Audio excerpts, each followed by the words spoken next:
Hola, en esta oportunidad vamos a escuchar la conferencia de doña Julieta Carranza en el marco de la exposición El Reino de los Hongos, una producción del Museo de la Universidad de Costa Rica. En esta oportunidad tenemos la conferencia Hongos Devoradores de Madera por doña Julieta Carranza. Doña Julieta es costarricense, bachiller en biología de la Universidad de Costa Rica, máster en patología forestal de la Universidad Estatal de Nueva York, Colegio Forestal Syracuse, Nueva York, y doctora en patología vegetal de la Universidad de Arizona, Tucson, Arizona. Doña Julieta tiene más de 40 años de experiencia en el campo de la micología, ha trabajado en taxonomía y ecología de los hongos de la madera y es profesora e investigadora de la Escuela de Biología de la Universidad de Costa Rica de 1974 al año 2017. Es miembro de la Asociación Latinoamericana de Micología. En esta oportunidad tenemos el gusto de escucharle con esta conferencia. Así que bienvenida, doña Julieta, y muchísimas gracias por esta oportunidad. Muchas gracias, Adriana. Bueno, vamos a conversar un poco sobre los hongos que utilizan la madera. Este grupo está conformado por varias especies, no solamente es un determinado grupo de hongos que tienen la habilidad de utilizar los componentes de la madera y degradarlo. Como ustedes pueden observar aquí en las diferentes fotos, hay diferentes formas de hongos. Hay los famosos hongos llamados orejas de palo. También hay hongos del grupo de las sombrillas. Hay otros hongos que son completamente resupinados, que forman una costra. Y dada su forma, pues se ubican en diferentes grupos taxonómicos eh, que ahora pues no vamos a entrar en ese detalle. Como les decía, todos estos hongos tienen la habilidad de descomponer la madera. ¿Cómo realmente inician estos hongos este proceso? Bueno, algunos de estos hongos pueden crecer en troncos caídos, tanto en bosques de zonas altas como de zonas bajas. Generalmente en el proceso que se llama un proceso de sucesión, porque son varios grupos de hongos que empiezan a degradar la madera, este grupo específico se encarga de degradar algunos componentes de la madera que no pueden ser degradados por otros hongos, pero sí necesitan de estos, digamos, hongos que entran primero, hongos pioneros, que modifiquen un poco la madera para ellos luego entrar. Como les decía, pueden ser troncos en zonas altas, en bosques de zonas altas o en bosques de zonas bajas. También pueden atacar árboles vivos porque algunos de estos hongos son patógenos y pueden atacar los árboles que se encuentran en bosques o en plantaciones. Sobre todo las especies que se cultivan en plantaciones muchas veces son más susceptibles al ataque de hongos por ser especies todas iguales, por la homogeneidad que llamamos de las especies. Eso favorece que estos hongos de la madera o descomponedores de la madera puedan atacar los árboles. Algunos entran por heridas, otros entran por las raíces, por heridas en el tronco, por heridas en las ramas o por heridas en las raíces. Y se ha calculado que más o menos de un 15 a un 25 por ciento de las pérdidas que se dan, digamos, en el bosque o en árboles, en plantaciones, se debe al ataque de estos hongos destructores de la madera. También estos hongos se pueden encontrar en árboles ornamentales. Por ejemplo, árboles que están en las calles, que a veces eh, siembran troncos o árboles, perdón, ornamentales en las calles o en las avenidas, en los jardines, en parques, están expuestos a ser atacados por estos hongos. Como les decía, como ellos entran por heridas, hay casos donde se cortan ramas y no se protegen las heridas, que son vías de entrada para estos hongos. Aquí vemos algunas fotos. A veces también cuando están cortando el zacate, con la cortadora de zacate, pueden dañar algunas partes del tronco y favorecer la entrada de estos hongos. Aquí vemos algunos ejemplos donde las heridas quedan abiertas, las heridas que se producen por alguna acción mecánica, ¿verdad? O cortar o con machete o cortar el zacate, etcétera, donde el árbol no logra sobrepasar la infección del hongo y se producen esas heridas, como les digo, en la base del tronco o en las ramas o en las partes altas del tronco o en las raíces. Hay diferentes estados que llaman uno de pudrición de la madera o de podredumbres, y uno puede, por ejemplo, la foto que ven al lado, bueno, al lado izquierdo mío, no sé si será el derecho de ustedes, pero ahí ven, cuando hay un tronco recién cortado, quedan expuestos los tejidos internos y el hongo puede penetrar, o los hongos pueden penetrar, porque a veces son varios hongos de diferentes tipos que penetran y empiezan a degradar los tejidos de la madera. Ya en casos extremos, ya de podredumbres muy avanzadas, como las fotos que vemos en la parte de abajo de esta diapositiva, ya todo el corazón del tronco ya está podrido.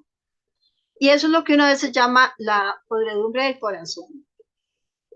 En algunos casos, el árbol puede estar todavía en pie, y como esta podredumbre se inició en el centro, uno no lo nota, y ya cuando la podredumbre está muy avanzada, el árbol puede caer, y eso es los problemas que causa a veces en lugares abiertos, por ejemplo, en parqueos o en jardines, que se considera que el árbol está sano y realmente el árbol sí tiene una pudrición, y una pudrición muy avanzada en el centro, pero no se observa hasta ya cuando el árbol cae.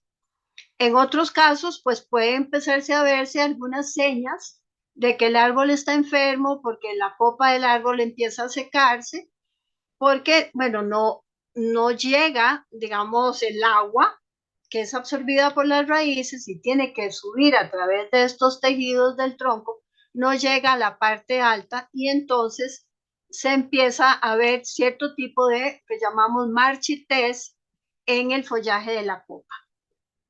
Pero como les mencionaba, hay algunos casos donde el árbol sigue vivo, pero su corazón ya está en vías de pudrición, y ya cuando se le impide totalmente que el agua suba al tronco, o que los elementos, los alimentos que elabora el árbol bajen hacia las raíces, el árbol ya puede caerse. O sea, empiezan las raíces a morir también y se desprende o se desgarra el árbol.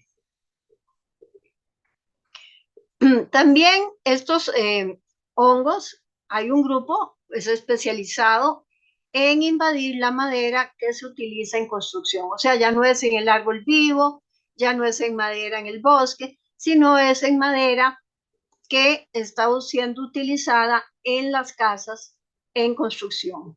Por ejemplo, para marcos de ventanas, maderas que están cerca del suelo donde hay alguna fuente de humedad, maderas internas que se utilizan en los pisos de las casas, pero que por algún motivo ese piso se humedece, porque tal vez pasa una cañería por debajo, se ha dañado y mantiene mucha humedad en el suelo. O vigas también que se utilizan para sostener la estructura de una casa, los rieles de los trenes, postes de electricidad que se utilizan en algunos lugares que son de madera, bancas y sótanos, por ejemplo, en algunas casas, más que todo en zonas templadas, donde hay sótanos y los sótanos sí están muy expuestos a humedad, pues hay hongos muy agresivos y difíciles de controlar, que se introducen en los sótanos y dañan completamente las maderas, que a veces son las que se utilizan como base para la construcción de las casas. Aquí podemos observar en estas fotos algunos lo que llamamos cuerpos fructíferos, que son ya las estructuras reproductoras de los hongos, que se producen una vez que ellos han invadido toda la madera y necesitan salir para dispersar, sus esporas e invadir otras maderas, otros sustratos. Aquí, bueno, hay algunas otras fotografías de vigas en casas, el suelo, donde podemos observar, si ven ese como abanico, es un abanico de micelio. Esas son las estructuras vegetativas de los hongos con las cuales ellos invaden sus sustratos, con las cuales ellos también obtienen su alimento del sustrato donde están creciendo. Estos son ya en casos muy avanzados de podredumbre, donde ustedes pueden ver ya estos cuerpos fructíferos formados cerca, encima de las maderas. Fuera también, bueno, de las casas donde hay madera muy expuesta a humedad. Bueno, ¿cómo es que se lleva a cabo este proceso? ¿Qué requieren los hongos para crecer en la madera? Como en cualquier sustrato que ustedes vean un hongo, ya sea en el suelo, en la madera, creciendo en un tronco, creciendo en las paredes del baño, en los zapatos, en la ropa, en cualquier lugar donde estén algún sustrato presente y tenga humedad, si hay buena cantidad de agua, los hongos van a crecer. El agua es indispensable para cualquier ser vivo. Temperatura. Bueno, los hongos tienen ámbitos de temperatura en los cuales su crecimiento es más favorable. Para estos hongos de la madera, la temperatura es de 22 a 30 grados. Algunos pueden crecer a temperaturas más bajas, algunos pueden crecer a temperaturas más altas. No todos, digamos, los hongos que crecen en la madera crecen a temperaturas bajas, pero hay otros grupos de hongos que se han encontrado hasta en zonas polares, se encuentran creciendo bajo la nieve en zonas templadas y ellos están adaptados para ese crecimiento. No en sí los de hongos de la madera, que tienen tal vez un ámbito más restringido de temperaturas. Pero, por ejemplo, algunos aquí en nuestro país que se encuentran en zonas muy calientes, por ejemplo en Guanacaste, pueden subsistir en maderas que están expuestas hasta 34 grados centígrados. Pero eso sí son algunas especies, no todas las que podrían aguantar esa cantidad esa eh, temperatura tan alta. Igual en zonas altas, digamos, el Cerro de la Muerte, donde a veces las temperaturas son más bajas, ellos pueden subsistir a temperaturas bajas, aunque no es, digamos, la temperatura más adecuada para ellos para llevar a cabo su crecimiento, pero sí pueden sobrevivir. Necesitan oxígeno también para algunas funciones metabólicas que llevan a cabo para crecer ellos, desarrollarse y reproducirse.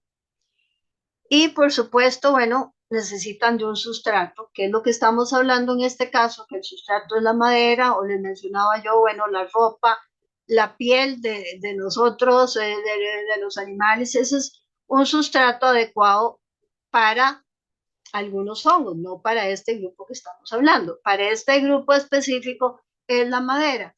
¿Por qué? Porque de la madera ellos obtienen su energía para poder llevar a cabo su crecimiento. Y también, bueno, el pH, que es como la acidez donde crecen, para los hongos generalmente, pues para la mayoría de ellos tiene que ser un pH más bien básico, para que sus enzimas o estas sustancias que ellos producen o estas moléculas que ellos producen y que se van a encargar, algunas de ellas, de degradar la madera, se puedan producir. Luz, también necesitan un poco de luz en el momento de reproducirse, de formar sus cuerpos fructíferos.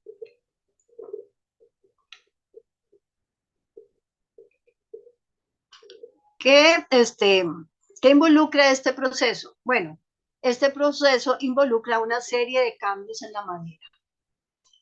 La madera está conformada por células que tienen una pared que las protege, y estos hongos han desarrollado el potencial de poder degradar los componentes de esas paredes.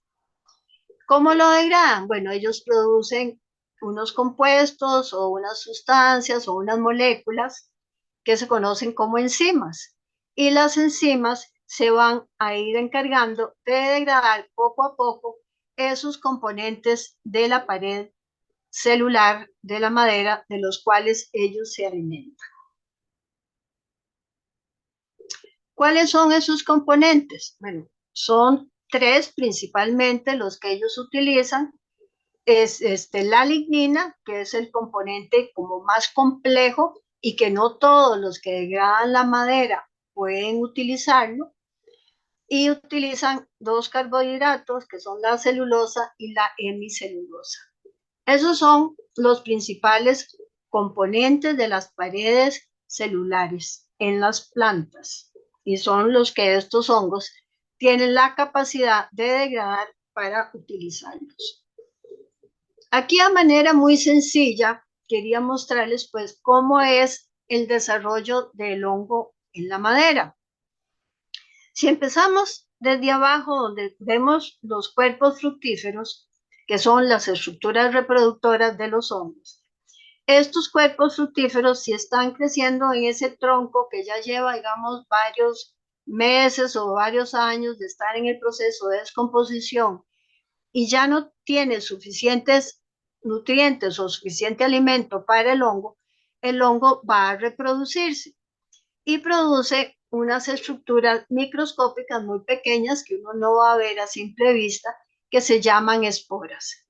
Esas esporas son liberadas del cuerpo fructífero, son acarreadas por el viento y son llevadas a otros sustratos que pueden ser utilizados por el hongo. Les mencionaba, bueno, si encuentran las esporas, una herida en una rama, en un árbol en pie, un tronco caído, por ahí van a penetrar las esporas. Entonces las esporas llegan a ese sustrato, entran por cualquier abertura, producen esos abanicos que les mencionaba de micelio y empiezan a invadir toda la madera. Es en ese momento donde ellos empiezan a degradar los componentes de la madera. Como les decía, una vez que ya utilizan todos los componentes, pues entonces tienen que volver a producir sus cuerpos fructíferos y otra vez repetir el ciclo. Este es un diagrama también sencillo para explicarles cómo es este proceso de degradación. Tenemos al lado izquierdo la hifa del hongo, o sea, parte de ese micelio del hongo, que va a producir dentro de la madera, va a producir esas sustancias que las denominamos enzimas. Las enzimas salen del cuerpo del hongo. Esas enzimas salen al sustrato. ¿Qué es lo que diferencia a los hongos del resto de organismos vivos?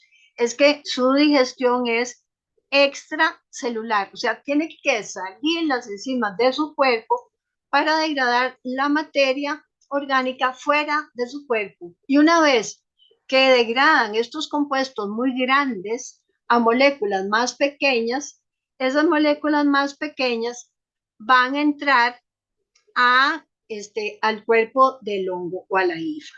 Aquí en este diagrama entonces podemos observar una enzima A que va a partir esas cadenas grandes de compuestos que son insolubles y no pueden entrar a través de la pared al interior de la hifa del hongo, a compuestos más pequeños. Y luego vean que parte, por ejemplo, en parejas, en cadenas más cortas y luego todavía otra encima viene y las separa más y esas son las que van a penetrar.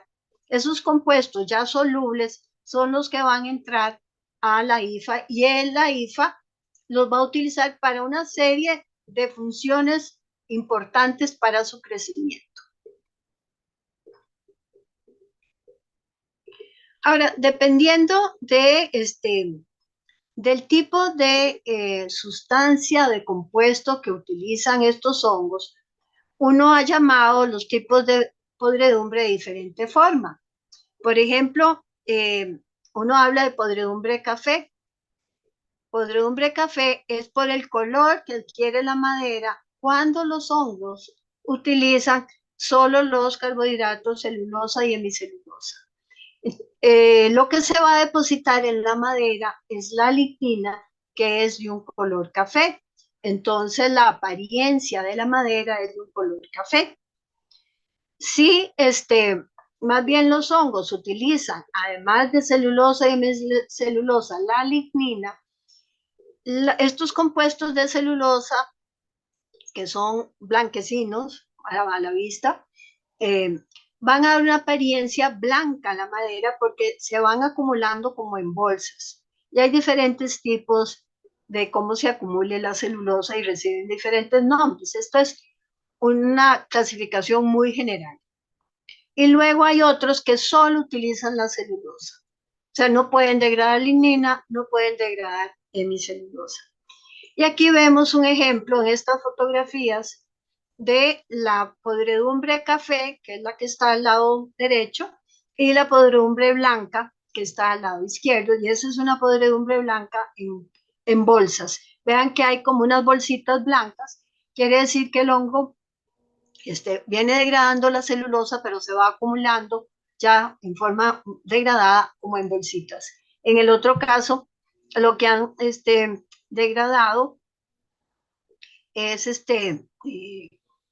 la celulosa y la hemicelulosa y la lignina ha quedado como un residuo en la madera y por eso se ve como la madera como en cubos, partida, y es la lignina que le da ese tono a la madera.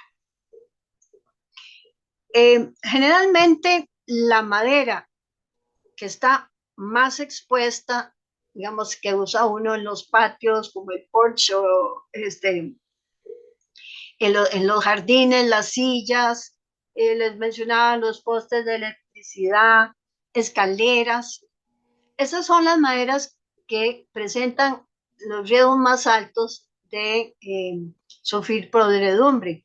Y específicamente en zonas tropicales como las que nosotros vivimos, los riesgos son más altos precisamente por la humedad tan alta y por las temperaturas altas. O sea, son las dos condiciones más favorables para los hongos. ¿Cuál es la alternativa en estos casos? Pues usar preservantes de madera. Y bueno, preservantes de madera tienen su problema porque por lo general se utilizan sustancias de toxicidad muy alta. Antiguamente se usaban con metales pesados, ya por suerte eso ya no se permite el uso, pero se usaba mucho el plomo, el mercurio, el arsénico para tratar maderas y bueno, ustedes comprenderán que esas maderas ambientalmente no son las más deseadas de utilizar por la gran contaminación y además porque son carcinogénicas. Entonces ya eso ha sido eliminado del mercado. Hay otros productos menos tóxicos para los seres vivos que son utilizadas, pero bueno, siempre son sustancias químicas que pueden causar algún problema. Hemos visto entonces, digamos, toda la gama de cómo se desarrollan estos hongos y qué daños, más que todo como qué daños producen en la madera. Pero tenemos que verlo desde un punto de vista ecológico. Los hongos son los principales descomponedores de la madera. Entonces, el hecho de que ellos estén invadiendo la madera, aunque sea una silla que tenemos muy linda cerca del porche ahí o afuera de la casa, de madera y que se pudra, no tenemos que culpar a los hongos de que nos están causando esos daños, porque realmente es la función de ellos, es descomponer la madera y los troncos. Imagínense que si ellos no realizaran esta función, estaríamos con los bosques llenos de maderas sin descomponerse. Lo que ellos precisamente hacen es descomponer y reciclar y competir con otros organismos, reciclando todo lo que es la madera o otros elementos que se encuentran en el suelo para hacerlo disponible a otros organismos y puedan ser utilizados. Entonces, esa es la función principal de los hongos, descomponer. En los árboles vivos, pues por supuesto que nadie quiere que el árbol que tiene muy bonito en el jardín se le muera, o los que tienen una plantación se les mueran, pero bueno, ellos en su función de descomponedores y también patógenos, pues causan enfermedades y más bien en algunos casos favorecen la selección de individuos más fuertes. O sea, ellos modelan poblaciones al reducir los individuos débiles. Igualmente están reciclando nutrientes en el ecosistema. Bueno, la madera, pues claro que se usa en construcción, tiene un costo por las pérdidas económicas que producen por reposición, porque si a uno se le pudre la madera, el piso o las vigas de construcción en una casa, pues uno tiene que invertir nuevamente para reponerlas y eso es un costo. Otra ventaja también que tienen estos hongos de la madera es que muchos se utilizan en la industria. Estas enzimas, precisamente, que ellos producen para degradar la madera, han sido por muchos años utilizadas para degradar la madera y obtener la celulosa para la fabricación del papel. Hay también muchas enzimas que se utilizan, muchos compuestos derivados de estos hongos que se utilizan para producir sustancias que bueno, son utilizadas en la industria, para remediación de suelos, para degradación de sustancias tóxicas y sobre todo también en los últimos años, aunque bueno, los asiáticos lo han utilizado por cientos de años, muchos de los hongos de este grupo han sido utilizados en medicina. Por ejemplo, las ganodermas, que son unos hongos que producen podredumbre blanca, y hay algunos que son patógenos de árboles, tienen la ventaja de que producen enzimas que son utilizadas en tratamientos, por ejemplo, de cáncer. Y bueno, hay otros hongos que se utilizan para tratamiento de otras enfermedades, no de este grupo precisamente. Pero como ustedes verán, entonces hay cosas que para nosotros pueden ser negativas, para los hongos son positivas, para el ecosistema son positivas y otras pues son positivas para todos. ¿Cómo hacemos nosotros, los que especialistas en este grupo de hongos, para conocer cuál hongo está atacando la madera? Pues lo que hacemos es tomar muestras de madera y preparar medios de cultivo específicos y sembrar estos hongos. Ahí ven ustedes dos hongos creciendo en un medio de cultivo específico. Hay claves para identificar el micelio, la forma que crece el micelio, cómo va creciendo a través, digamos, de los días, porque crecen diferente, la forma, el color, y algunos hasta producen estructuras reproductoras en sus cajas de Petri. A partir también de este crecimiento del micelio, del hongo, no solo puede uno conocer cuál hongo crece en la madera y ver si hay algún otro hongo antagónico que pueda inhibir el crecimiento en la madera, sino que también uno puede hacer estudios de diversidad utilizando el micelio, estudios genéticos, compararlo con otros hongos, etcétera. O sea, hay una gran cantidad de estudios que uno puede llevar a cabo ya con el hongo en su forma, digamos, vegetativa. Bueno, eso sería un vistazo pues muy rápido sobre estos hongos devoradores de la madera que, bueno, espero que les haya interesado. Realmente es un grupo eh, que se ha estudiado por muchos años, se conoce muy bien la forma en que degradan ellos la madera, la utilización de estas moléculas de la madera, de estos componentes de la madera, y cómo, perdón, cómo llevan a cabo ellos su metabolismo. Bueno, espero que haya sido de su interés y muchas gracias.